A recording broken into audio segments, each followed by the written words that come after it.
Olá, seja bem-vindo ao canal Matemática Superior. Hoje nós vamos para a aula 22 da disciplina Equações Diferenciais, que está sendo ofertada remotamente pelo Instituto Federal do Norte de Minas Gerais, campus Montes Claros. Infelizmente eu perdi o vídeo de recepção dos alunos, mas vamos para a aula. Ler o conteúdo da aula de hoje? Ótimo, o Gilmar fez um joinha ali.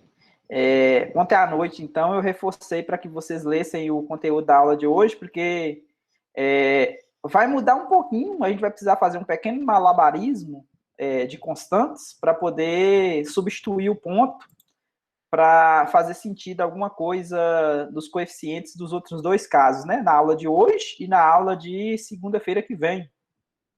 Então, por isso que eu falei para vocês olharem com atenção a aula de hoje, porque a de segunda-feira é bem parecida com a de hoje, né? Vai repetir o mesmo processo que a gente vai fazer hoje, na aula de segunda. Então, hoje a gente vai fazer aquela parte que fica sobre o eixo do y, né? Ou seja, vamos pegar o x igual a zero e o y variando de 0 a b, que é o caso 3 da equação de Laplace. Então, vamos lá, a nossa aula 22. Aula 22. Vou colocar vermelho aqui. Então, a equação de Laplace, caso 3. Somos poucos, né? Mas geralmente as aulas também estão sendo com poucos alunos, então vamos começar, né? Quem for chegando vai participando na medida que vai chegando. Então, nós estamos na aula 22, do dia 2 de dezembro, então vamos falar hoje do caso 3 da equação de Laplace. Lá no início, a gente dividiu a nossa equação de Laplace em 4 casos. Então, a gente vai fazer hoje esse caso aqui, onde a gente vai pegar essa fronteira aqui, ó, quando o x é 0 e o y fica livre, para poder variar de 0 a b. Beleza? Então, esse é o nosso problema 3. Eu tenho a equação de Laplace aqui, eu estou zerando as outras fronteiras, tá vendo? Os outros lados do... o esboço aqui caiu para a próxima página. Aqui na próxima página vai ter o esboço, tá vendo?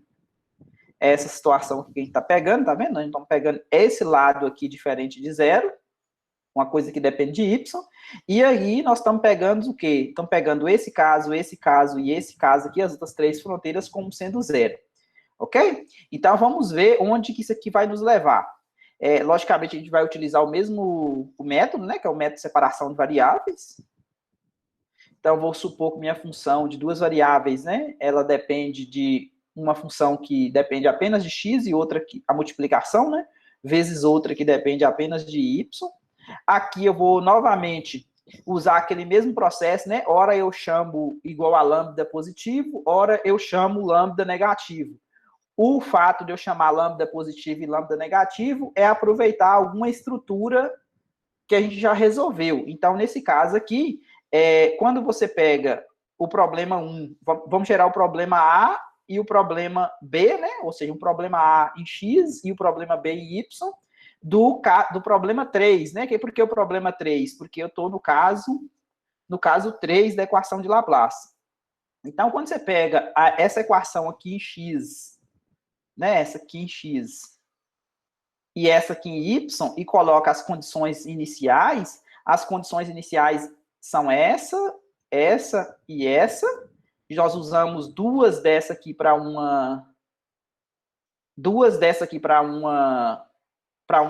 problema, né? Para o problema A ou para o problema B. E essa aqui a gente deixa ela guardada na manga lá para o final. Sempre dessa maneira, né? Para poder determinar os coeficientes da série que vai aparecer lá no finalzinho, quando a gente já tiver encontrado as soluções não nulas para o caso da solução em X e a solução em Y. Então, eu vou ter o problema A do problema B. O problema A eu chamei em Y, porque eu tenho duas condições iniciais para Y aqui, tá vendo? Eu tenho o Y fixado em B e tenho o Y fixado em 0, com X livre nessas duas fronteiras, nessa aqui de cima e nessa aqui de baixo. Então, se eu tenho duas condições iniciais para Y, então por isso que eu coloquei aqui igual a lambda positivo. Porque quando eu pegar esse caso aqui, ó, esse caso aqui, vocês vão ver que vai ser exatamente o mesmo caso da equação do calor, a primeirinha que a gente fez lá no início, porque aqui tem um sinal de menos da fórmula, né? Então, se eu coloco um sinal de menos aqui também, esses menos iriam cancelar, e quando esse lambda passasse para o lado de cá, ele ia passar negativo. E eu quero ele positivo para poder resolver esse problema aqui, ó, positivo, tá vendo? Porque esse problema aqui, quando você aplica u de x0 igual a zero, você vai ter o x de x vezes o y de zero. Como esse aqui não pode ser zero, então o y de zero é zero. E quando você aplica a outra condição, que é o u de xb, vai ficar x de x vezes y de b. Então, como esse aqui não pode ser zero, então esse aqui é zero. Então, são essas duas condições iniciais para y. Observe que esse b aqui faz o papel do L lá do primeiro problema que a gente resolveu. E lá o primeiro problema que a gente resolveu era x, né? Aqui eu estou em y, na variável y. E o problema b vai ser o problema em x. Aqui vai estar a primeira novidade, desculpa, digamos. Porque quando você usa essa condição inicial aqui, ó, u de a, y. O que é u de a, y igual a zero? É x de a vezes y de y. Como o y de y não pode ser zero, então x de a tem que ser zero. Ó, zero, tem que ser zero. Então, para você ver, a primeira coisa diferente que aconteceu aqui, o Vitor chegando. A primeira coisa diferente que aconteceu aqui foi o quê? Geralmente a gente pegava ou a derivada do zero ou a função do zero, não era? Só que agora apareceu a função do a, tá vendo? Aplicada no ponto A. Então, depois a gente vai ver por que isso aqui vai ficar diferente dos outros casos, né? Ou seja, o x de a que é zero, não é o x de zero que é zero. Então, lá quando você substitui com cosseno hiperbólico, seno hiperbólico, que eu não sei se vai ser o caso, mas aí seria interessante que fosse o zero, né? Mas como é o a, a gente vai fazer alguma outra coisa para poder compensar isso. Então, ficou claro o problema A e o problema B do problema 3? O problema 3 aqui é porque eu estou no caso 3 de Laplace. Ficou claro os dois problemas? As duas EDOs? Beleza, então. Então, o problema A, esse aqui eu não preciso fazer conta nenhuma, porque ele é exatamente o mesmo problema. Tá vendo que eu tentei resgatar o mesmo problema da equação do calor com as condições de Dirichlet lá do início. E a gente viu que a única solução para isso aqui é quando o lambda era igual a alfa ao quadrado, né? Que era n ao quadrado, π ao quadrado, sobre L ao quadrado. Só que o meu L aqui, nesse caso, é o B. Então, eu tenho a solução dada por isso aqui. E o alfabeto continua, né? Então, aqui eu estou na letra M, dos casos de Laplace. Então, aqui eu vou ter uma solução que depende do seno, tá vendo? De nπy sobre B. Lá na equação do calor era seno de npx sobre L, né? Então, aqui eu estou com nπy sobre B. Beleza, então eu tenho uma constante aqui já e tenho uma solução não nula para esse caso aqui em y. Agora, eu vou pegar esse valor de alfa, que é o único que tem solução não nula, e vou substituir no problema B. Quando eu substituo no problema B, o que vai acontecer? Ó, o problema B é esse aqui, então no lugar desse lambda aqui, ó, eu vou trocar por alfa ao quadrado, eu vou trocar por esse valor aqui, ó, tá vendo? Beleza? Coloquei o quadrado, todo mundo aqui do lado de fora, né? Porque o n está ao quadrado, o π está ao quadrado, o b também está ao quadrado. A equação característica para essa EDO em x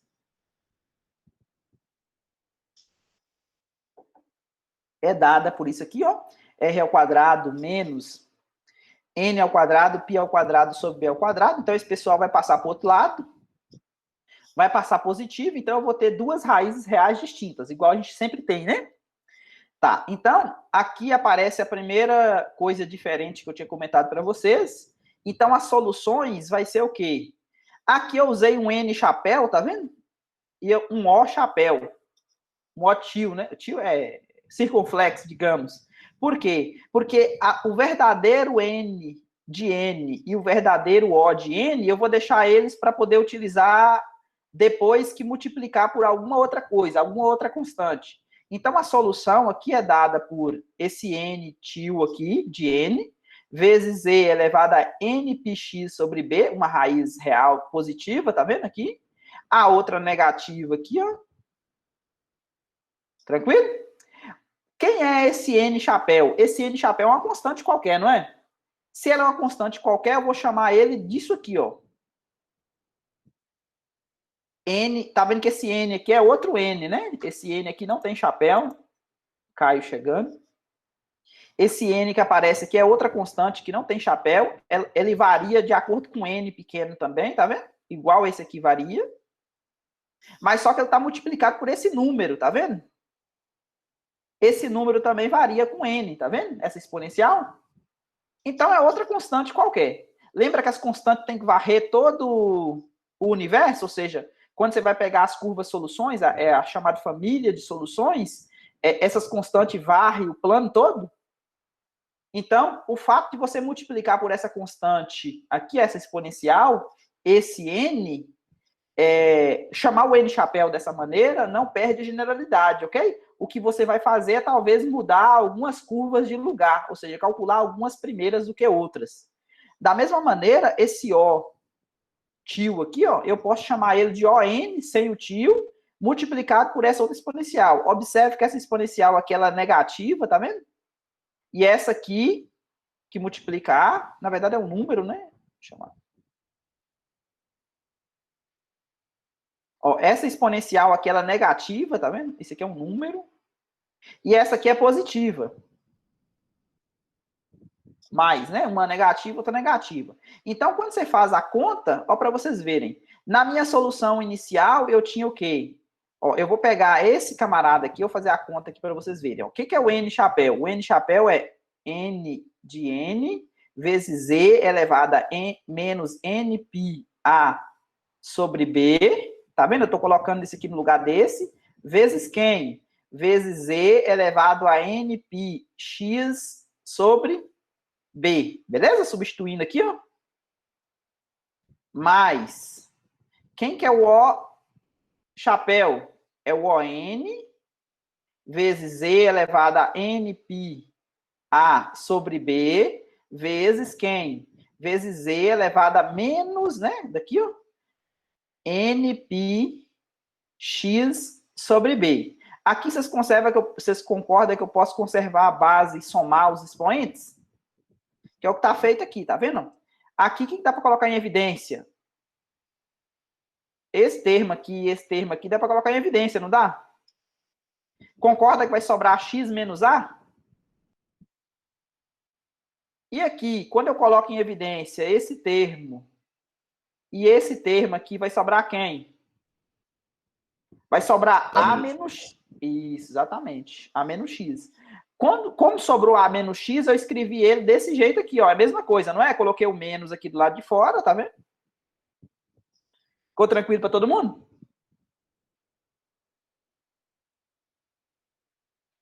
Beleza. Então, eu tenho essa minha solução aqui, ó, de x. Agora, o que acontece? A gente viu que se você pegar esse Pn aqui, ó, como sendo esse mais esse, e o Qn como sendo esse menos esse, a gente poderia transformar essas exponenciais aqui em cossenos hiperbólicos e seno hiperbólicos, que a gente sempre tem feito, né? Então, agora vai ficar cosseno hiperbólico dessa coisa toda aqui, ó, que é o argumento da exponencial agora, né? Mais Qn vezes o seno hiperbólico dessa outra coisa toda aqui, ó. Agora sim, eu vou colocar o A. Lembra da minha condição inicial lá, que era x de A igual a zero? Observe que se eu coloco o x de A aqui, do jeito que está aqui, ó, tá vendo que não ia surtir efeito nenhum? Se eu trocar A por esse x aqui, o que vai acontecer? Concorda que nenhuma dessas exponenciais aqui, ó, se você ia gerar um seno hiperbólico e um cosseno hiperbólico. Concorda que nenhuma delas ia aparecer o seno hiperbólico de zero? Não ia aparecer o seno hiperbólico de... Não ia, pois ia? Por isso que eu fiz o deslocamento aqui para aparecer o x menos a. Por quê? Quando eu colocar a no lugar do x, o que vai acontecer? Ó, x menos a, isso aqui vai dar zero, tá vendo? x menos a, coloca no x no lugar do a, isso aqui vai dar 0. Isso aqui vale 0. Então, Qn tá salvo, lógico, né? Mas o cosseno hiperbólico vale 1, então aqui eu tenho que sacrificar o Pn. Então, sacrificou o Pn e o Qn ficou sendo qualquer coisa, né? Porque o seno hiperbólico de 0 vale 0. Então, a solução geral vai ser essa aqui, ó. Vai ser o Qn vezes o seno hiperbólico de Nπ x menos A sobre B. Então, aparece um deslocamento aqui de A diferente do que a gente tinha visto até então. Ficou claro esse caso?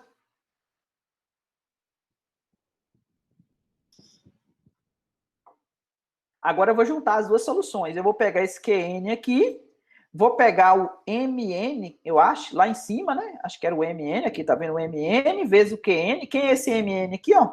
Era a solução em Y, né? Lá em cima. Aqui, ó. A solução não nula em Y, tem um Mn aqui, ó. Vou multiplicar as duas. Então, Mn vezes Qn, eu vou chamar de Rn. Então, aqui eu tenho o 3. O 3 porque eu estou no caso 3 de Laplace. Então, vai ficar seno hiperbólico. Coloquei, tem x primeiro, tá vendo? Nπ x menos A sobre B, vezes o que tem y. Nπy sobre B.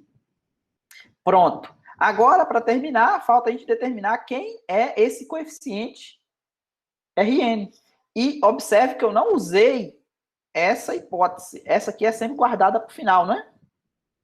Então, o que você faz? Quando você coloca 0 no lugar do x, olha o que aconteceu. Ó. Vamos colocar 0 no lugar do x. Então, aqui vai ficar 0 menos a, né? Se fica 0 menos a, vai dar menos a, né? Então, por isso tem esse sinal de menos aqui, ó. Né? 0 menos a, vai ficar nπ 0 menos a sobre b. Coloquei 0 no lugar do a e deixei o y como sendo ele próprio. Tranquilo?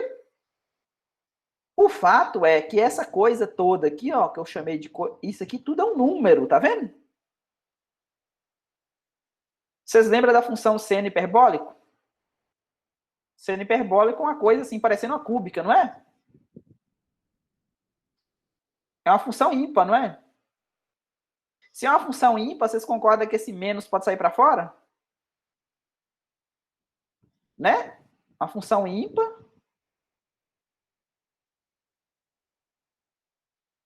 É assim, não é?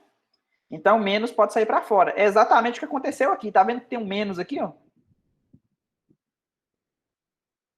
Esse menos aqui é esse menos da função seno hiperbólico, que é ímpar, que saiu para fora, né? E aqui dentro ficou positivo agora, né? Ficou positivo aqui dentro. Então, seno hiperbólico é ímpar. Então, os coeficientes da série de Fourier vai ser o quê? Ou seja, esse trambolho todo aqui, ó. Você faz uma extensão ímpar dessa função f2 de y. Então, vai ficar 2 sobre b, né? Na verdade, o coeficiente é 1 sobre b. Como vai ficar duas vezes, então vai ficar 2 sobre b, integral de 0 a b. O domínio da f2 já está compatível com o domínio de integração, ó, com o intervalo de integração aqui, beleza? Seno hiperbólico de nπy sobre b dy. Agora, para me determinar o Rn, o que acontece? Eu pego, inclusive com sinal de menos, essa coisa aqui e essa coisa aqui, e passo para cá dividindo. Então, ficou menos 2 sobre b, que multiplica o seno hiperbólico de nPa sobre b. Integral de 0 a b, f2 do seno de nπy sobre b. Ficou claro, gente? Como é que a gente determina o coeficiente? Então, a gente vai utilizar essa fórmula aqui, ó, para determinar o coeficiente. E a solução geral é dada por essa U3 de xy aqui. Dúvidas?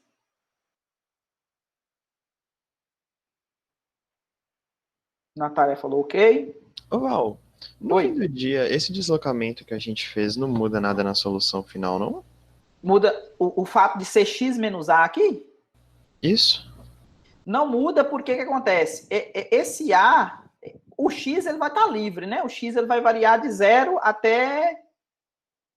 O x vai variar de 0 até a, né? Então, o que significa o x menos a?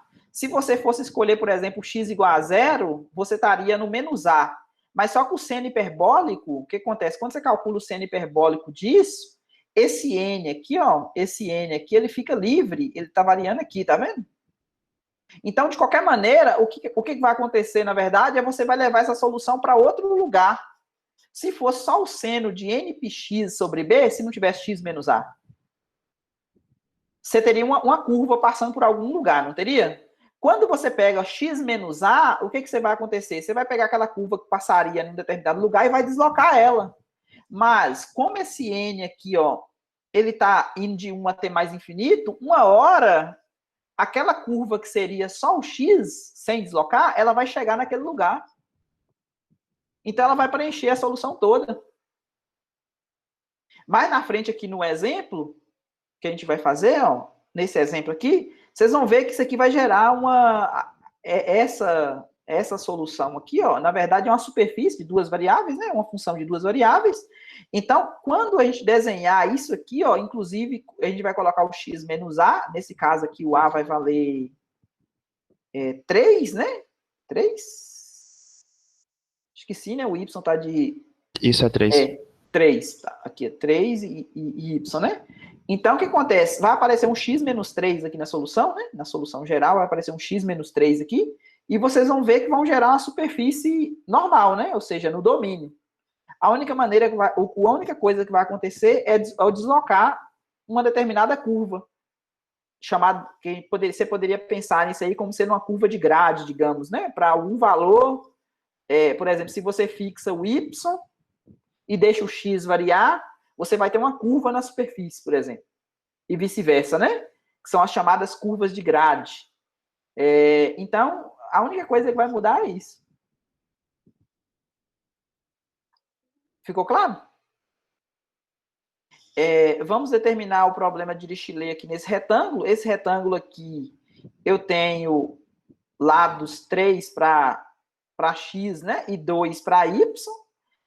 Só que aqui em cima do eixo do y, aqui, ó, desenhei ele aqui embaixo, tá vendo? Aqui é o eixo do x. Então, de 0 a 3. O a, né? E o y de 0 a 2. Só que bem aqui em cima do eixo do y, eu tenho essa situação aqui, ó. Ela vale y de 0 a 1. Tá vendo essa reta aqui, ó? Identidade. E depois 2 menos y, que é essa aqui decrescente. Né? Primeira identidade y, depois 2 menos y. Ok? Essa fronteira aqui funciona dessa maneira. Essa fronteira é 0, essa fronteira é 0 e essa fronteira aqui é 0. Ok? As funções sobre elas se anulam. Então, aqui o meu retângulo ele tem A valendo 3 e B valendo 2. E aí, a solução geral aqui, ó, de acordo com o que a gente acabou de ver, é dada por Rn. Novamente, se você quiser trocar a letra aqui, ó, chamar de AN, pode. Desde que você usa AN como sendo essa fórmula aqui. Beleza? A letra aqui não faz... a variável muda, digamos, né? Não faz diferença qual letra você usa. Então, eu tenho um seno hiperbólico de nπ, aqui seria o x menos a da fórmula, né? Sobre b, nπy sobre b também, o Rn menos, esse 2 aqui é da fórmula, esse 2 aqui é do b, né? Esse 2 aqui é porque é duas vezes, né? A integral de 0 a b, aqui no caso aqui, duas vezes coincidiu com o valor de b, né? Seno hiperbólico de ANπ sobre b, né? Ou seja, a fórmula aqui, né? ANπ sobre B, tá vendo? A, B, o A é 3, o B é 2. Então, é só substituir, né? O A é 3, o B é 2. Essa função aqui, ó, você vai ter que fazer a integração por partes igual a gente faz, porque ela está quebrada em dois pedaços. Você tem que, para resolver o Rn, você vai ter que fazer... esse coeficiente aqui, né? Esse 2 pode cancelar com esse 2, então, na verdade, vai ficar 1 sobre o seno hiperbólico de 3 nπ sobre 2, vezes a integral, aqui você vai fazer de 0 a 1 primeiro, y vezes o seno de nπy sobre 2, dy, mais a integral de 1 até 2, agora você vai usar 2 menos y, que multiplica o seno de n.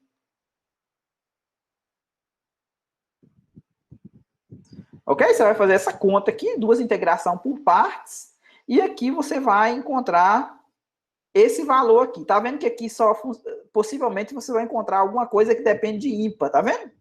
Ou seja, se o n for par, quando você fazer a conta, né? Quando o n for par, possivelmente os coeficientes vão zerar. Então, por isso que apareceu esse 2n menos 1 aqui. Aqui também apareceu, né? Porque, ó, 3 vezes 2n menos 1 vezes π sobre 2 é o seno hiperbólico, né? Por isso que ficou 6n menos 3, né? É o ímpar que eu já coloquei aqui dentro do seno hiperbólico, beleza? E esse menos 1 elevado a n aqui possivelmente foi algum fator do seno de... não sei, talvez de 90 e 270, né? Que ficava oscilando. Alguma coisa do tipo, né? Teria que fazer a conta aqui para poder ver, né? Se é isso aqui, ó. NP. Ok? Se o N for par aqui, ó, dá os múltiplos de 180, ou seja, zero, né? E se o N for ímpar, isso aqui vai ficar oscilando entre menos 1 e 1. Tranquilo, gente? Essa conta é tranquila para todo mundo, né? Beleza. Aqui eu escrevi alguns termos para essa solução. Eu tirei o 8 sobre π ao quadrado aqui para fora, o somatório. Deixei o meu coeficiente aqui, menos 1 elevado a n, 2n menos 1 ao quadrado, vezes seno hiperbólico de 6n menos 3π sobre 2. Essa parte aqui já é a parte que depende de x, e essa aqui é a parte que depende de y da solução, né? Aí substituir n igual a 1. Quando eu substituir n igual a 1, vai dar negativo, né? Menos 1 elevado a 1 aqui deu menos 1, então deu menos aqui. 1 ao quadrado deu 1, ficou seno hiperbólico aqui, ó, 6 menos 3 dá 3. Então, 3 sobre 2, vezes o seno hiperbólico, o n é 1, então ficou π que multiplica x menos 3 sobre 2, aqui o n é 1, ficou πy sobre 2. O próximo, quando o n é 2, aí vai ficar menos 1 ao quadrado, então por isso que deu positivo aqui, ó. Aqui vai ficar, o próximo ímpar é 3, 3 ao quadrado dá 9. Aqui também, se você coloca 2, vai dar 12, 12 menos 3 dá 9 também, né? Tranquilo? 9π sobre 2, aqui eu vou colocar 2, esse 2 aqui, ó, vai cortar com esse 2, então vai sobrar só π, que multiplica x menos 3, e aqui o 2 também vai cortar com esse 2 aqui, vai ficar só πy.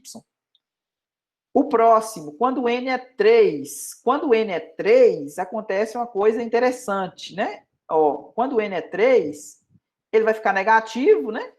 Porque menos 1 ao cubo vai dar negativo. O próximo ímpar é 5, então ficou 25 aqui. Aqui, se você faz a conta, vai dar esse 15, e aqui vai, né, na verdade. N igual a 3, N igual a 4. Observe, quando o N for par, vai conseguir cancelar com esse 2 aqui, ó, da minha solução geral. E aqui eu desenhei para vocês a superfície, tá vendo? Eu peguei só os dois primeiros termos, peguei N igual a 1 e N igual a 2.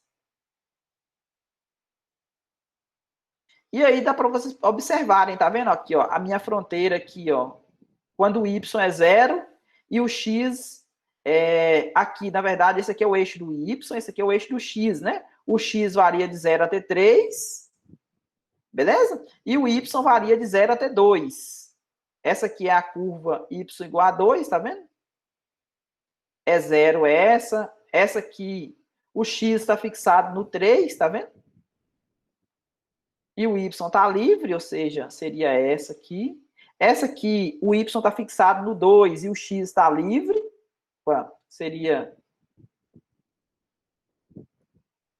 o x2, também 0. E essa aqui seria quem? Seria o u de quem? O x está livre e o y vale 0. E essa aqui, que é o... Tá vendo, ó? O que deu? Lembra que ia até o 1, era a identidade, né? Era o y. E depois do 1 até o 2, era quem? Era 2 menos y, né? Ou seja, decrescente aqui, ó. Decrescente essa parte, crescente essa parte aqui, ó. Então, a minha solução, tá vendo? Deu essa superfície. Logicamente, aqui, por exemplo, se você pega x igual a 1, x igual a 1 não, y igual a 1 e deixa o x constante, você vai ter uma curva aqui, ó, Gilmar, tá vendo? Você tem uma curva aqui, ó.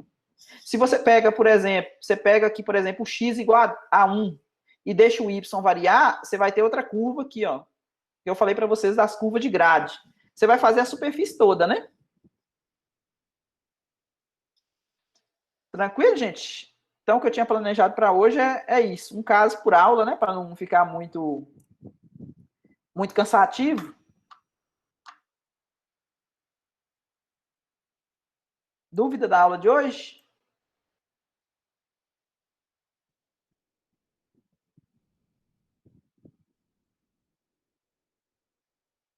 Pessoal do chat, tá tudo bem? Tá todo mundo caladinho?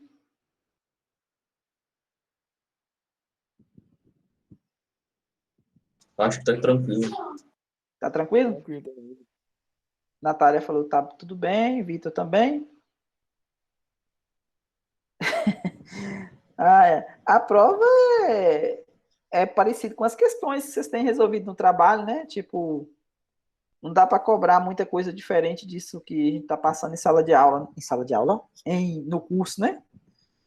Não é bem em sala de aula, não. No que a gente está no que está sendo apresentado para vocês. Então, fiquem com Deus. Até segunda. Até mais. Até mais, Paulo, um abraço. Fala, Valdomiro. Falou, Gilmar, um abraço. Falou, Vitor, Rainara, João Paulo, Natália, Caio. Abraço, Carlos. Com Deus. Bom, espero que você tenha entendido. Se ficou alguma dúvida, deixe nos comentários que estarei respondendo na medida do possível. Aproveite-se para se inscrever no canal, ative as notificações, porque toda segunda e toda quarta teremos aula nova no canal. Até mais.